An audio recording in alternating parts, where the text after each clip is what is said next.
Welcome, one and all, to Howl-O-Ween! Oh!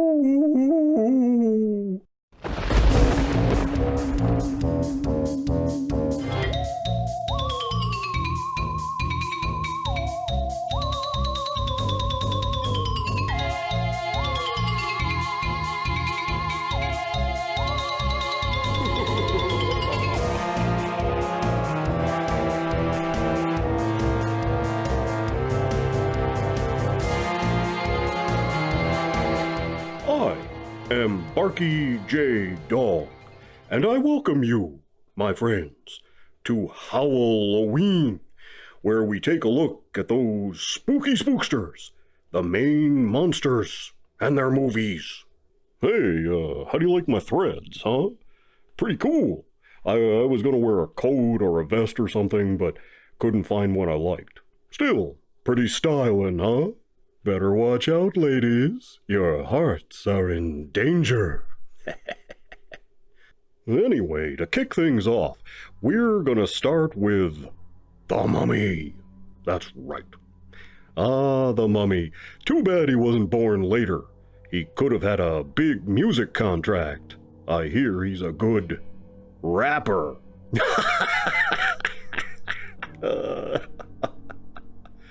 As you know, mummies come from Egypt, although mummies have been discovered pretty much all over the world.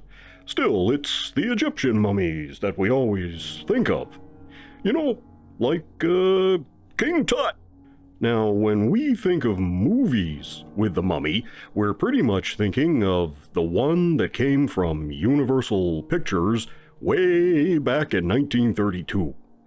This is the one that introduced all of the elements that make up a mummy story. See, Universal began what is called the horror cycle in Hollywood. After the huge success they saw the previous year with Frankenstein and Dracula, the studio wanted to keep the ball rolling with more horror movies since they were the in thing. To that end, they instructed their writers to come up with a third monster. They were told to find a literary source like the other two characters had, but they couldn't find one. So the screenwriter came up with the Egyptian theme based in part on his time as a reporter covering the opening of King Tut's tomb. And the rest, as they say, is history.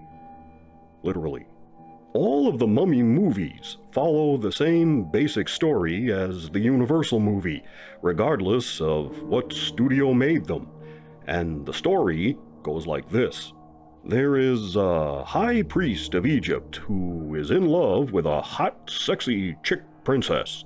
But the princess dies, so they turn her into a mummy, as they did, and bury her in a tomb. But the high priest isn't having any of that, and decides to resurrect her using the Scroll of Thoth. Thoth was one of their big gods. The Scroll of Thoth is fictional, and contains powerful incantations that Isis used to restore life to Osiris. There's a real thing called the Book of the Dead they buried with mummies, but it's just to help them navigate the afterlife. Unfortunately for the priest, he's caught in the act and can't finish the spell. Apparently, using the scroll to resurrect people is taboo, although I don't know why they wouldn't use it if they could. Anyway, he's sentenced to death, but not in the usual way. They decide to make him into a living mummy, wrapping him up in bandages and burying him alive in a sarcophagus placed in the dead, hot, sexy chick princess's tomb. They also leave the Scroll of Thoth with him so that no one else can steal it. There, he is meant to guard both the scroll and the dead, hot, sexy chick princess for all eternity. Flash forward to the 1920s when some archaeologists are digging up the tomb and find the mummy and the scroll. An impatient young archaeologist decides to be dumb and starts reading the scroll and wakes up the mummy.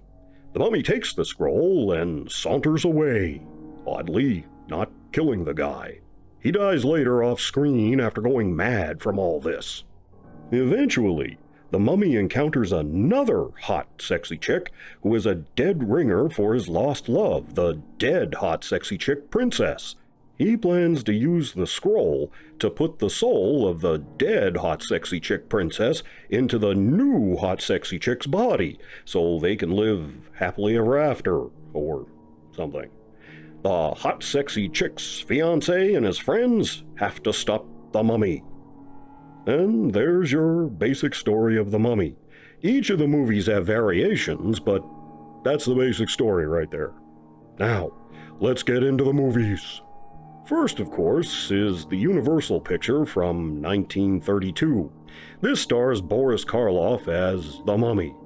You'll recognize Edward Van Sloan and David Manners, both of whom were in Dracula and Frankenstein. Karloff's makeup here is incredible, although you only see him opening his eyes in it. Other scenes used a dummy since the mummy was just sort of standing there, and we didn't really see the mummy moving at all.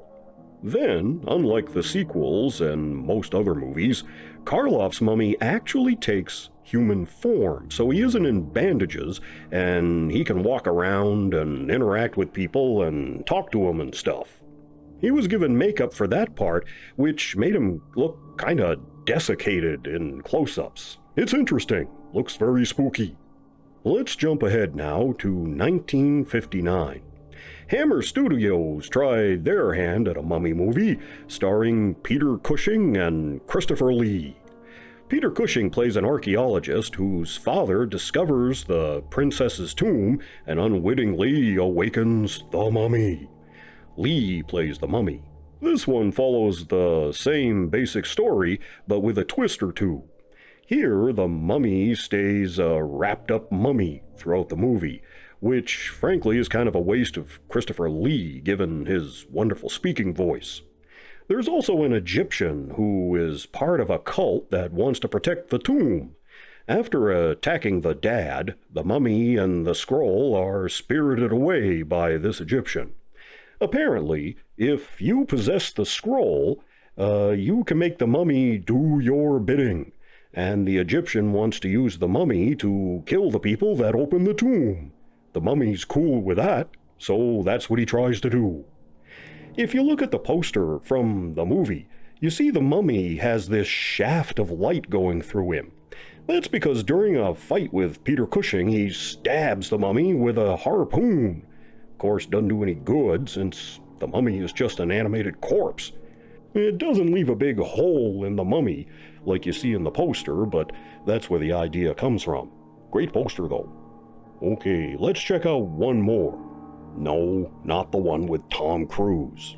That's just a Tom Cruise action movie.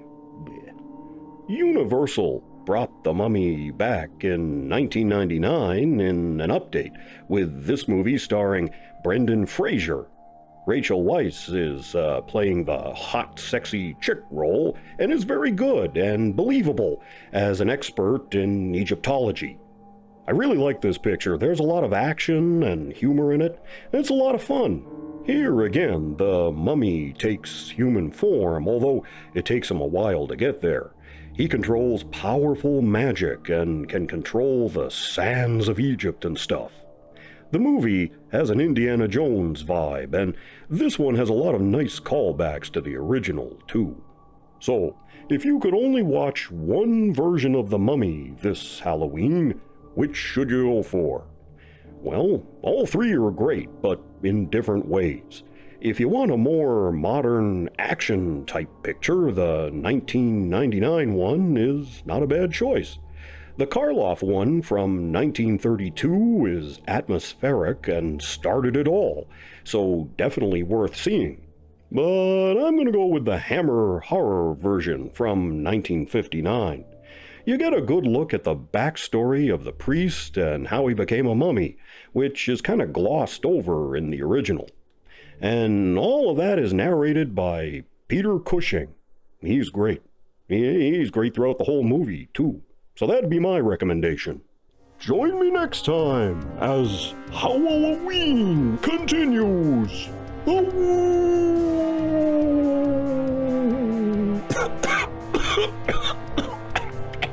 She got you.